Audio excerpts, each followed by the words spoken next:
नमस्कार दोस्तों। परीक्षा से पहले एक मास्टर क्लास हम लेकर आए हैं जो कोई सा भी एग्जाम हो उसके लिए इंपॉर्टेंट रहेगी। बात कर रहे हैं हम भारतीय संविधान की दोस्तों। भारतीय संविधान से रिलेटेड जो भी टॉपिक बनते हैं, राजनीति विज्ञान से रिलेटेड जो भी टॉपिक बनते हैं, उनसे रिलेटेड टॉप 100% लेकर आ रहे हैं जो बहुत ही इंपॉर्टेंट और बार बार प्रश्न पूछे जाते हैं। यह मानकर चलिए कि अगर भारतीय संविधान से क्वेश्चन है जो पेपर में उठाए जा रहे हैं तो यहीं से, इन क्वेश्चनों से ही दोस्तों पेपर यहीं से बनेगा दोस्तों। ये मानकर चलिए आप, ये 100 क्वेश्चन है, इनको आप जरूर अटेंड करना दोस्तों। एक बार सभी साथी वीडियो को लाइक शेयर और जो नए साथी जुड़ रहे हैं वो चैनल को जरूर सब्सक्राइब करें। चलते हैं इन क्वेश्चनों की ओर। पहला क्वेश्चन आपकी स्क्रीन पे, भारतीय संविधान की कौन सी विशेष व्यवस्था है जो इंग्लैंड से ली गई है दोस्तों। इंग्लैंड में भारतीय संविधान में लिया गया है संसदीय प्रणाली को। किसको लिया गया है? संसदीय प्रणाली को दोस्तों। ऑप्शन ए यहां पे सही रहेगा। क्वेश्चन नंबर 2, भारतीय संविधान का कौन सा लक्षण आयरिश संविधान से अनुप्रेरित है? आयरिश संविधान से क्या लिए गए? नीति निर्देशक सिद्धांत दोस्तों। ऑप्शन ए यहां पे रहेगा आपका सही। क्वेश्चन नंबर 3 देखिए, भारतीय संविधान का सबसे बड़ा एकाकी स्रोत कौन सी जगह? ये रहा, गवर्नमेंट ऑफ इंडिया एक्ट 1935, भारतीय शासन संविधान जो अधिनियम आया था 1935, वो है दोस्तों सबसे बड़ा एकाकी, जहां से सर्वाधिक संविधान में उठाया गया दोस्तों। डी ऑप्शन सही रहेगा। क्वेश्चन नंबर 4 देखिए, भारत के संघीय व्यवस्था किस देश की संघीय व्यवस्था से अधिक समानता रखी है? भारत की जो संघीय व्यवस्था है वो किस देश की जो संघीय व्यवस्था है उससे अधिक समानता रखती है? किससे? कनाडा से दोस्तों। बी ऑप्शन सही रहेगा। क्वेश्चन नंबर 5 देखिए, भारतीय संविधान में समवर्ती सूची की अवधारणा ली है। समवर्ती सूची की अवधारणा किस संविधान से? ऑस्ट्रेलिया के संविधान से दोस्तों। बी ऑप्शन सही रहेगा। क्वेश्चन नंबर 6 देखिए, भारतीय संविधान के अंतर्गत संघ और राज्यों के बीच शक्तियों का विभाजन किसकी प्रेरणा पर आधारित है? भारतीय संविधान के अंतर्गत जो संघ और राज्यों के बीच शक्तियों का विभाजन है वो किसकी प्रेरणा पर आधारित है? कनाडा पर दोस्तों। बी ऑप्शन सही रहेगा। क्वेश्चन नंबर 7 देखिए, भारतीय संविधान में मौलिक कर्तव्य का विचार लिया गया है। कहां से लिया गया है? रूस के संविधान से। मौलिक कर्तव्यों का विचार रूस के संविधान से लिया गया है। अगला क्वेश्चन, भारतीय संविधान में शामिल नीति निर्देशक सिद्धांत किसके संविधान से प्रेरित है? किसके हैं? आयरलैंड या आयरिश दोस्तों। डी ऑप्शन यहां पे। क्वेश्चन नंबर 9 में चलिए, भारतीय संविधान में मौलिक अधिकारों का उल्लेख करते हुए निम्नलिखित में से किस देश का अनुसरण किया गया है? मौलिक अधिकारों का उल्लेख करते हुए किस देश का अनुसरण किया गया है? अभी देखा था हमने, मौलिक अधिकार अमेरिका का अनुसरण किया गया है दोस्तों। क्वेश्चन नंबर 10, भारत में सरकार के संसदीय प्रणाली कहां से ग्रहण की गई है? भारत में जो सरकार की संसदीय प्रणाली है यह कौन से संविधान से ली गई है? ब्रिटिश संविधान से। किससे? ब्रिटिश संविधान से दोस्तों। क्वेश्चन नंबर 11, भारत के संविधान निर्माताओं ने न्यायिक पुनरावलोकन के विचार को कहां से ग्रहण किया? न्यायिक पुनरावलोकन का विचार अमेरिका से दोस्तों। कहां से? अमेरिका से। डी ऑप्शन सही रहेगा। क्वेश्चन नंबर 12 देखिए, भारतीय संविधान की तीसरी अनुसूची का संबंध है। तीसरी अनुसूची किससे जुड़ी हुई है दोस्तों? किससे है? शपथ तथा प्रतिज्ञान से। बी ऑप्शन सही रहेगा। क्वेश्चन नंबर 13, भारत संविधान की किस अनुसूची में प्रत्येक राज्यों तथा संघ राज्य क्षेत्रों के लिए राज्यसभा में स्थानों के आवंटन की सूची है? कौन सी सूची के अंदर? चतुर्थ अनुसूची के अंदर। डी ऑप्शन सही रहेगा। क्वेश्चन नंबर 14 देखिए क्या कह रहा है, निम्नलिखित में से भारत के संविधान के किस अनुच्छेद या अनुसूची का संबंध स्वशासी जिला परिषदों से है? किसका है? छठी अनुसूची का दोस्तों। ऑप्शन सी सही रहेगा। क्वेश्चन नंबर 15, भारतीय संविधान में 22 भाषाओं को राजभाषा का दर्जा प्रदान किया गया। इन राजभाषाओं का उल्लेख किस अनुसूची में? इन 22 भाषाओं की बात हो रही है, किसमें? 8वीं अनुसूची के अंदर। बी ऑप्शन सही रहेगा। क्वेश्चन नंबर 16, भारतीय संविधान की 8वीं अनुसूची का संबंध है, 8वीं अनुसूची का संबंध किससे है? भाषाओं से दोस्तों। अभी अभी लास्ट क्वेश्चन देखा था हमने, वो ये सी ऑप्शन सही है यहां पे, भाषाओं के साथ। क्वेश्चन नंबर 17 है, किसी अधिनियम को संविधान की किस अनुसूची में सम्मिलित करने पर उसकी वैधता को किसी न्यायालय में चुनौती नहीं दी जा सकती? ध्यान से देखिए, किसी अधिनियम को संविधान की किस अनुसूची में अगर हम सम्मिलित कर लेते हैं तो उसकी वैधता को न्यायालय में चुनौती नहीं दी जा सकती है? 9वीं अनुसूची के अंदर, सी ऑप्शन। क्वेश्चन नंबर 18, किस राज्य के आरक्षण विधेयक को 9वीं अनुसूची में सम्मिलित किया गया दोस्तों? तमिलनाडु के। किसके? तमिलनाडु के। ऑप्शन ए सही रहेगा। क्वेश्चन नंबर 19, संविधान के किस अनुच्छेद द्वारा संसद की संयुक्त बैठक का प्रावधान किया गया है? संसद की संयुक्त बैठक का प्रावधान किस अनुच्छेद में? अनुच्छेद 108 के अंदर दोस्तों, आर्टिकल 108। अगला क्वेश्चन, लोकसभा एवं राज्यसभा के संयुक्त अधिवेशन के विषय में प्रावधान संविधान के किस अनुच्छेद में किया गया है? बात यहां पे संयुक्त अधिवेशन की हो रही है और यह किया गया है अनुच्छेद 108 के अंदर। बी ऑप्शन आपका सही यहां पे रहेगा दोस्तों। आगे बढ़िए, क्वेश्चन नंबर 21 में चलिए, धन विधेयक भारतीय संविधान के किस अनुच्छेद में परिभाषित किया गया? धन विधेयक है अनुच्छेद 110 में दोस्तों, आर्टिकल 110 दोस्तों। बी ऑप्शन सही रहेगा। क्वेश्चन नंबर 21, भारतीय संविधान का कौन सा अनुच्छेद भारत के संचित कोष से संबंधित है? संचित कोष से जुड़ा हुआ कौन सा है?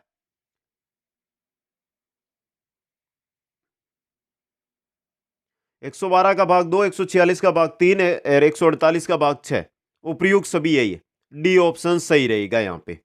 अगला क्वेश्चन, भारतीय संविधान का निम्नलिखित में से कौन सा अनुच्छेद भारत के राष्ट्रपति में अध्यादेश जारी करने की शक्ति प्रदान करता है? कौन सा अनुच्छेद है जो अध्यादेश जारी करने की शक्ति प्रदान करता है? अनुच्छेद 123 दोस्तों, आर्टिकल 123। सी ऑप्शन सही रहेगा। क्वेश्चन नंबर 24, संविधान के किस अनुच्छेद में सर्वोच्च न्यायालय के न्यायाधीश पर महाभियोग चलाए जाने का प्रावधान है? किस अनुच्छेद में? अनुच्छेद 124 में, आर्टिकल 124 में। सी ऑप्शन आपका यहां पे सही रहेगा। क्वेश्चन नंबर 25, राष्ट्रपति सर्वोच्च न्यायालय से संविधान के किस अनुच्छेद के अंतर्गत परामर्श ले सकता है? किस अनुच्छेद के अंतर्गत? आर्टिकल यानी अनुच्छेद 143 के अंतर्गत दोस्तों। डी ऑप्शन सही रहेगा यहां पे। क्वेश्चन नंबर 26 देखिए, सर्वोच्च न्यायालय अपने द्वारा सुनाए गए किसी निर्णय या आदेश का पुनरावलोकन कर सकता है। यह व्यवस्था संविधान के किस अनुच्छेद में उपबंधित है दोस्तों? किसमें? अनुच्छेद 137 में, आर्टिकल 137 के अंदर। ऑप्शन यहां पे आपका सी सही रहेगा। क्वेश्चन नंबर 27, संविधान के किस अनुच्छेद में यह व्यवस्था की गई है कि उच्चतम न्यायालय द्वारा विनिश्चित विधि भारत के राज्य क्षेत्र के भीतर सभी न्यायालयों पर आबद्ध कर होगी दोस्तों? कौन सा अनुच्छेद है ये? यह अनुच्छेद है 141, आर्टिकल 141 दोस्तों। ऑप्शन यहां पे ए सही रहेगा। क्वेश्चन नंबर 28, भारत में समाचार पत्रों का स्वातंत्र्य कौन से अनुच्छेद में? ये रहा, संविधान के अनुच्छेद 19 का भाग 1 में विशेष रूप से उपबंधित है भारत में समाचार पत्र है उनकी स्वतंत्रता के बारे में। ऑप्शन ए सही रहेगा। ये आपको याद रखना है दोस्तों, ये अनुच्छेद बहुत इंपॉर्टेंट है। अगला क्वेश्चन है कि भारत का संविधान स्पष्ट प्रेस की आजादी की व्यवस्था नहीं करता, किंतु यह आजादी अंतर्निहित है किस अनुच्छेद में? कौन से में? अभी अभी देखा हमने, अनुच्छेद 19(1) के अंतर्गत दोस्तों। ऑप्शन ए सही रहेगा। क्वेश्चन 30, स्वतंत्रता के मूल अधिकार से संबंधी संविधान के अनुच्छेद 19 के अंतर्गत कितने प्रकार की स्वतंत्रताएं प्रत्याभूत है? मूल अधिकार, स्वतंत्रता का अधिकार उसके अंतर्गत है, वो आर्टिकल 19 में है आपके। और ये आर्टिकल 19 के अंदर कितनी स्वतंत्रताएं दी गई है? 6 स्वतंत्रताएं। ऑप्शन सी यहां पे सही रहेगा। अगला क्वेश्चन, स्वतंत्रता का अधिकार संविधान के किस अनुच्छेद में वर्णित है दोस्तों? किसमें? अनुच्छेद अनुच्छेद 19 से 22 तक। बी ऑप्शन सही रहेगा।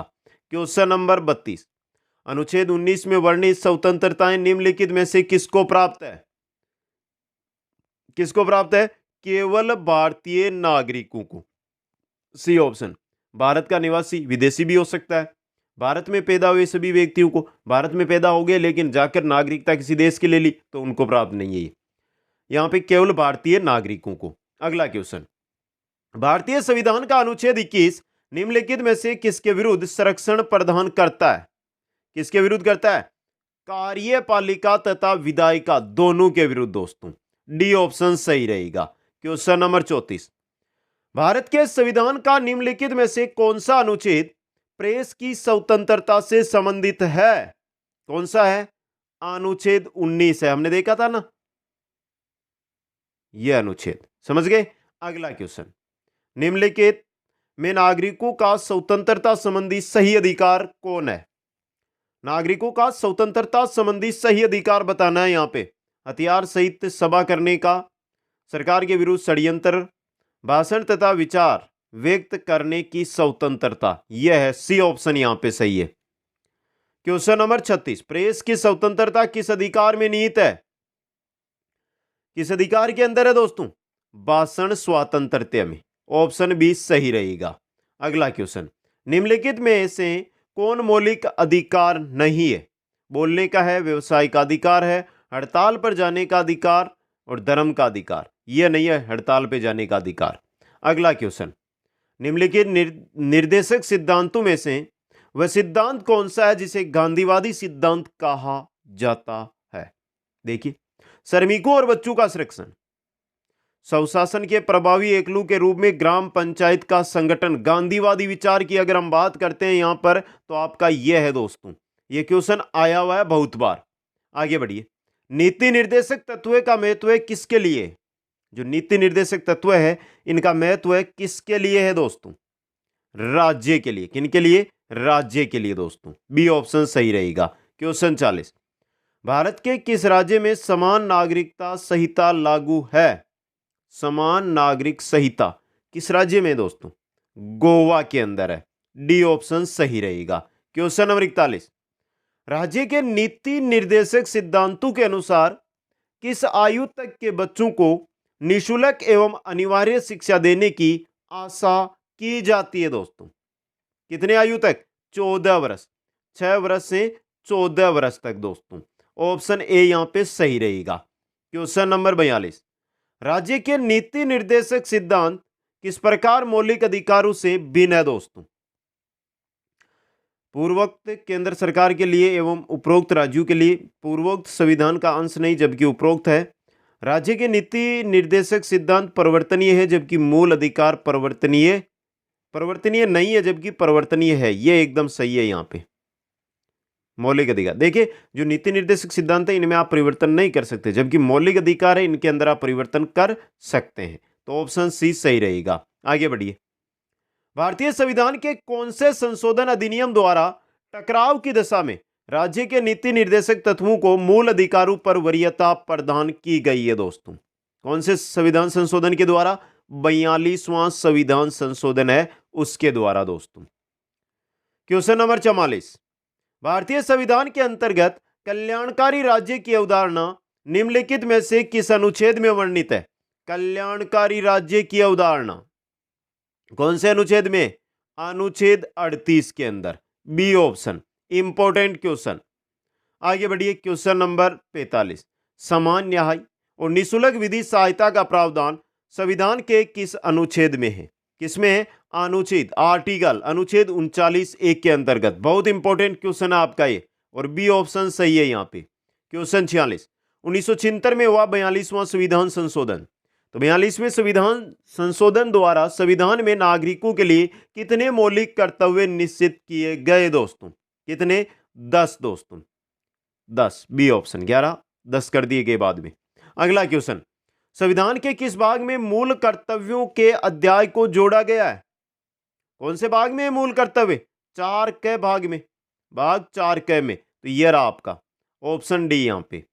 क्वेश्चन नंबर 48, भारतीय संविधान में मौलिक कर्तव्यों की सूची निम्नलिखित में से किस भाग के रूप में जोड़ी गई है? किस भाग के रूप में? 4 के रूप में। ऑप्शन ए सही रहेगा। क्वेश्चन 49, भारत के संविधान के किस अनुच्छेद में मौलिक कर्तव्य की चर्चा की गई है? किस अनुच्छेद में मौलिक कर्तव्य? मौलिक कर्तव्य है आपके आर्टिकल 51A के अंदर। तो यह रहा अनुच्छेद 51A, ऑप्शन ए सही रहेगा।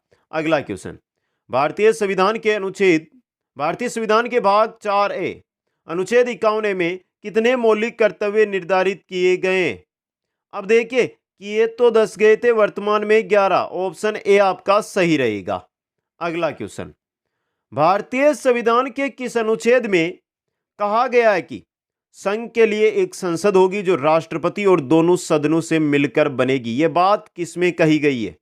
यह कही गई है अनुच्छेद 79 में, अनुच्छेद 79 के अंदर दोस्तों। क्वेश्चन 52, निम्नलिखित कथनों में कौन असत्य है? चलिए देख लेते हैं। लोकसभा को संसद का प्रथम सदन कहा जाता है, राज्यसभा को संसद का द्वितीय सदन कहा जाता है, राज्यसभा स्थायी सदन है। समझे आप? तो ये गलत हो गया आपका, सी ऑप्शन यहाँ पे सही रहेगा।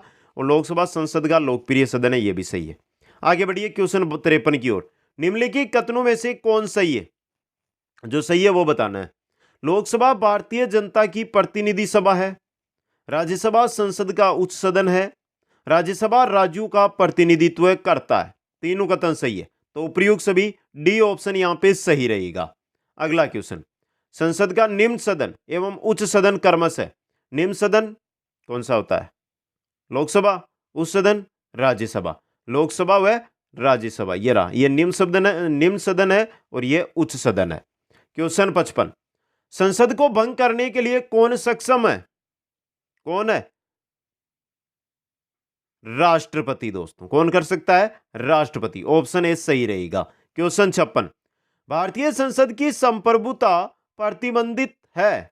भारतीय संसद की संप्रभुता प्रतिबंधित है न्यायिक समीक्षा से। किससे है? न्यायिक समीक्षा से। बी ऑप्शन सही रहेगा। क्वेश्चन 57, संसद के कितने सत्र होते हैं? संसद की बात हो रही है, बजट, मानसून और शीतकाल, तीनों सत्र है, तीनों के तीनों सत्र है, तो उपयुक्त सभी डी ऑप्शन सही रहेगा। आगे बढ़िए क्वेश्चन नंबर 58, संसद के दो क्षेत्रों के बीच या दो बैठकों के बीच अधिकतम कितना अंतराल दिया जा सकता है? कितना? 6 महीने का। 6 महीने से अधिक नहीं। 6 महीने के अगर हो रहे हैं तो उससे पहले ही अगली बैठक बुलानी जरूरी है। ऑप्शन सी सही रहेगा। क्वेश्चन 59 है, भारतीय संसद के दोनों सदनों की संयुक्त बैठक किस संबंध में होती है? संयुक्त बैठक होती है वो किस संबंध में होती है? वो होती है साधारण विधेयक पर दोस्तों।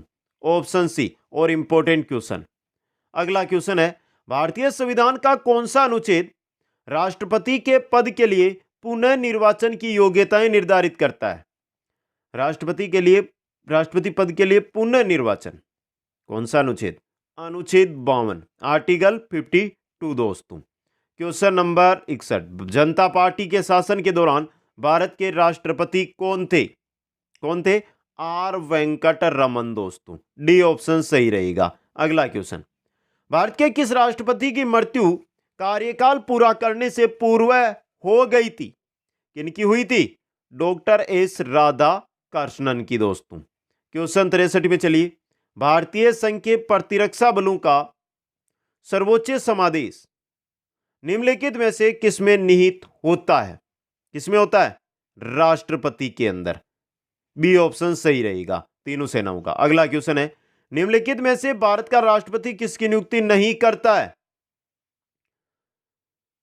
प्रधानमंत्री, मुख्य निर्वाचन आयुक्त, राज्यपाल, उपराष्ट्रपति की नहीं करता है। ऑप्शन ए सही रहेगा। अगला क्वेश्चन, निम्नलिखित में से किसकी नियुक्ति भारत का राष्ट्रपति करता है? महान्यायवादी की करता है, नियंत्रक व महालेखा परीक्षक की करता है, एक राज्य का राज्यपाल होता है उसकी करता है। तो उपरोक्त सभी की डी ऑप्शन सही रहेगा। क्वेश्चन 66, केंद्रीय मंत्रिमंडल में के मंत्रियों की नियुक्ति कौन करता है?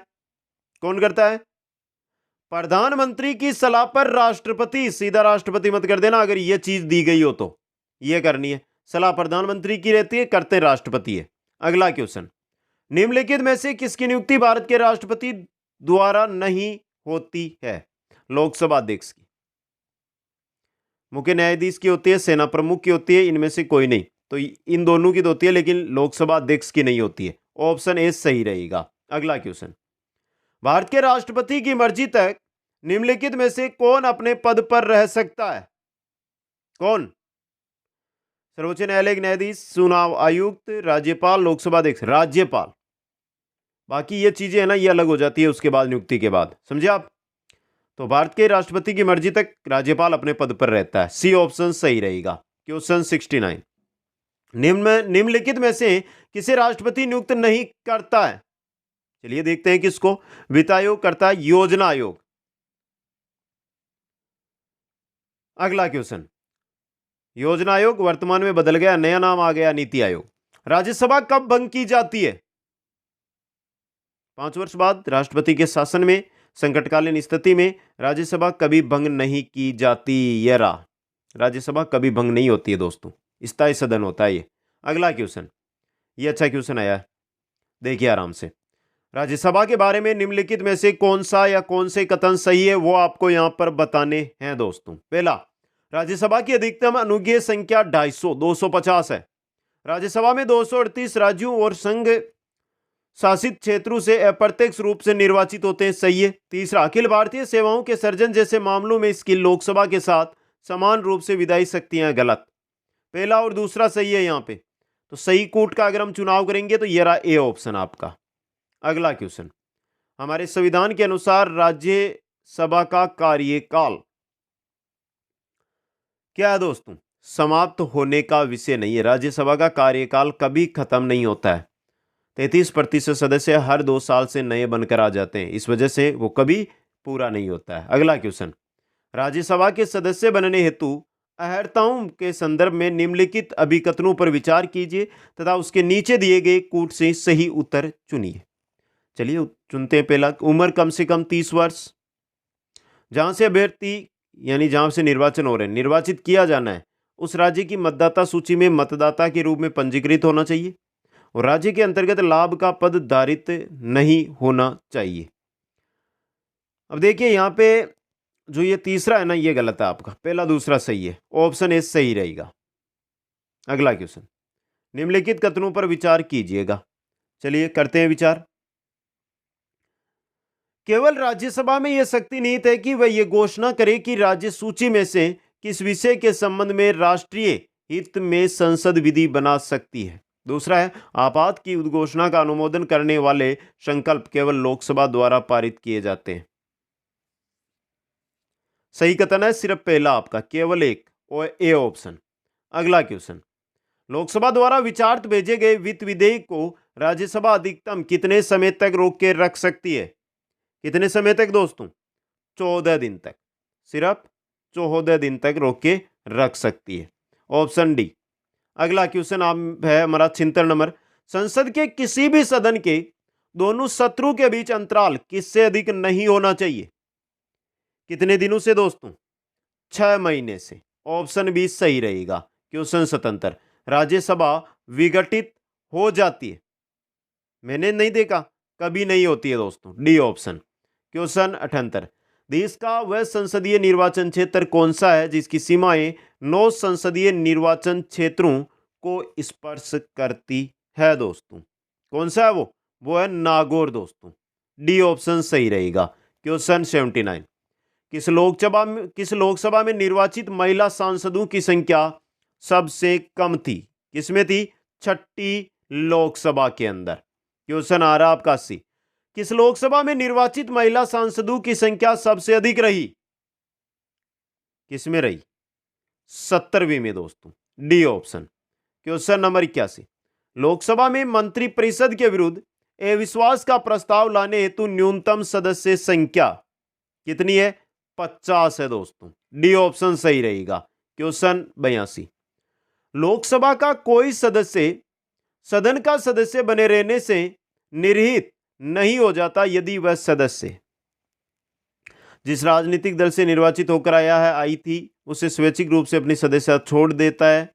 जिस राजनीतिक दल से सदन में निर्वाचित हुआ है उसे निष्कासित कर दिया गया हो, दी गई हो, इस वजह से वह सदस्य नहीं रहेगा। अगला क्वेश्चन, प्रथम लोकसभा की बैठक कब हुई? कब हुई थी? 13 मई 1952 को दोस्तों। क्वेश्चन नंबर 84 है, संसदीय तंत्र में वह व्यक्ति प्रधानमंत्री चुना जाता है जो निम्न का नेता होता है। किसका नेता होता है? निम्न सदन लोकसभा में बहुमत दल का नेता होता है। ऑप्शन बी यहां पे सही रहेगा। क्वेश्चन 85 देखिए, मंत्रिमंडल की बैठक की अध्यक्षता कौन करता है? प्रधानमंत्री। कौन करता है? प्रधानमंत्री दोस्तों। क्वेश्चन 86, प्रधानमंत्री की नियुक्ति राष्ट्रपति करता है, यह किस अनुच्छेद में वर्णित है? प्रधानमंत्री की नियुक्ति राष्ट्रपति करता है, यह दिया गया है अनुच्छेद 75 में। किस में दिया गया है? अनुच्छेद 75 में। क्वेश्चन 87, भारत के प्रधानमंत्री पद के लिए उम्मीदवार की कम से कम कितनी उम्र होनी चाहिए? कितनी? कम से कम उम्र पूछिए आपको कितनी होनी चाहिए दोस्तों? कम से कम 25 वर्ष। ऑप्शन ए सही रहेगा। अगला क्वेश्चन, भारत के प्रधानमंत्री लोकसभा में बहुमत दल के नेता होते हैं। क्वेश्चन से ऑप्शन सी सही रहेगा। अगला क्वेश्चन, प्रधानमंत्री कौन बनता है? लोकसभा में बहुमत दल का नेता। ये एक ही क्वेश्चन रिपीट हो गया दोस्तों। अगला क्वेश्चन, यदि भारत के प्रधानमंत्री संसद के उच्च सदन के सदस्य है तो क्या होगा? क्या होगा बताइए? वे अविश्वास प्रस्ताव की स्थिति में अपने पक्ष में वोट नहीं दे सकेंगे। समझ गए? ए ऑप्शन, राज्यसभा से बन सकते हैं लेकिन अविश्वास की स्थिति में वो अपना वोट का अधिकार नहीं रखते। क्वेश्चन 91, लोकसभा अध्यक्ष निम्नांकित में से किस रूप में शपथ लेता है? किस रूप में? लोकसभा के आम सदस्य के रूप में दोस्तों। क्वेश्चन 92, लोकसभा अध्यक्ष को पद की शपथ ग्रहण कौन कराता है? कौन कराता है? शपथ ग्रहण की आवश्यकता ही नहीं होती है अध्यक्ष को। समझ गए आप? क्वेश्चन 93, आम चुनावों के बाद अल्पकालीन अध्यक्ष लोकसभा का ज्येष्ठतम सदस्य होता है। समझ गए? D option, pro tem speaker. अगला क्वेश्चन, जो सदस्य लोकसभा अध्यक्ष का चुनाव करते हैं वह होते हैं, कौन होते हैं? लोकसभा के ही होते हैं दोस्तों। डी ऑप्शन सही रहेगा। क्वेश्चन 95, लोकसभा अध्यक्ष अपना पद कब खाली करता है? कब करता है? अगली लोकसभा के गठन के बाद दोस्तों। सी ऑप्शन, और इंपॉर्टेंट क्वेश्चन। आगे बढ़िए। क्वेश्चन नंबर 96 है, लोकसभा अध्यक्ष अपना त्यागपत्र किसको देता है? किसको देता है? लोकसभा उपाध्यक्ष को दोस्तों। क्वेश्चन नंबर 97, लोकसभा के अध्यक्ष को किस प्रकार पद से हटाया जा सकता है? लोकसभा के सदस्यों द्वारा साधारण बहुमत से संकल्प पारित कर दोस्तों। ऑप्शन ए सही रहेगा। क्वेश्चन 98, लोकसभा अध्यक्ष को प्रतिमाह वेतन के रूप में कितना रुपया मिलता है? लोकसभा अध्यक्ष की बात हो रही है, कितना मिलता है? 4 लाख रुपए दोस्तों। क्वेश्चन 99, लोकसभा अध्यक्ष के संबंध में निम्न में से कौन सा कथन सही है वो बताना है। वह राष्ट्रपति के प्रसाद पर्यंत पद धारण करता है, गलत। यदि वह निर्वाचन के समय सदन का सदस्य न हो तो वह 6 माह के अंदर संसद का सदस्य बन सकता है, गलत। यदि सामान्य अवधि से पूर्व सदन को भंग कर दिया जाए तो उसे अपना पद छोड़ना पड़ता है, नहीं। नई सदन बनेगी तब तक रहेगा। यदि वह त्यागपत्र देना चाहे तो वह उसे अपना त्यागपत्र लोकसभा उपाध्यक्ष को देना होगा। यह डी यहाँ पे सही है आपका। क्वेश्चन 100, निर्णायक मत देने का अधिकार किसको होता है? किसको होता है? लोकसभा अध्यक्ष को। डी ऑप्शन सही रहेगा दोस्तों। ये थे आज हमारे 100 क्वेश्चन जो हमने भारतीय संविधान, राजनीति विज्ञान या राष्ट्रपति बोले, प्रधानमंत्री बोले, लोकसभा, संसद, सबसे रिलेटेड टॉप क्वेश्चन थे वो आपके सामने रख दिए। कैसे लगे आपको? कमेंट बॉक्स में जाकर कमेंट कर देना, लाइक शेयर जरूर कर देना दोस्तों। और ये एक मुख्य बात, यहाँ पर इंस्टाग्राम आईडी दी गई है, जो भी साथी हमारे साथ इस क्लास पर आए हैं वो इंस्टाग्राम पर जरूर जुड़े। आप सभी को बहुत बहुत धन्यवाद। जय हिंद, जय भारत।